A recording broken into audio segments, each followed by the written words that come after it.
So I think it's MJ Rocks is his name.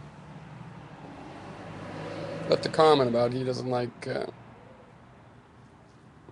endowments for the arts, national endowments for the arts, and he did this in my "Nation as a Family" metaphor video, and it is on point because viewing the family as, excuse me, viewing the nation as a family does lead to the idea that of course the parents can decide what art to spend family resources on. It's their resources. If they like velvet paintings, it is whatever.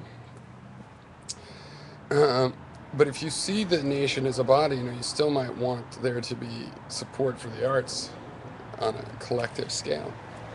But I would say that the way the government should spend money on the arts is, one, they should spend money on education, art programs, art classes in school.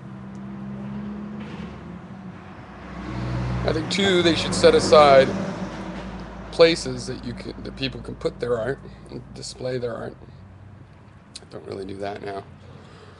I think that the idea of a grant to fund somebody just do art for its own sake, that should not be done. Except, like I said, in education, you might take a graduate student in art and have some public fund they could compete for or something like that.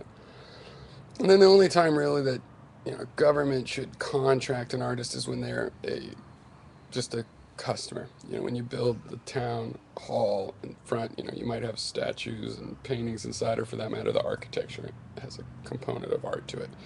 And at that point, you're going to have governments, local governments, funding art by paying professional artists.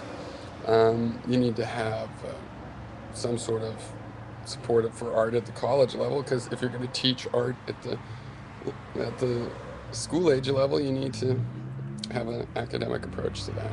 So that's what I think. And also, you know, government patronage of the arts is a old tradition, and you can't just look at like one piece of art that gets produced that way, or even just one little period. You have to look at centuries over multiple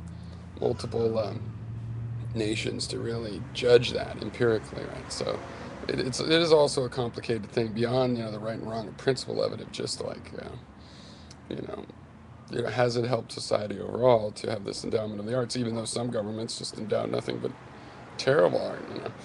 But anyway, that's the way I would limit it. I think we shouldn't really just be paying for end result works of art. We should be doing education. We should be funding art therapies, for terminally ill children and things like this and other people. We should um, support the art in that way, and we should set aside public properties as places to display art. That's about the most direct I would support just people's general desire to do, produce, and share art.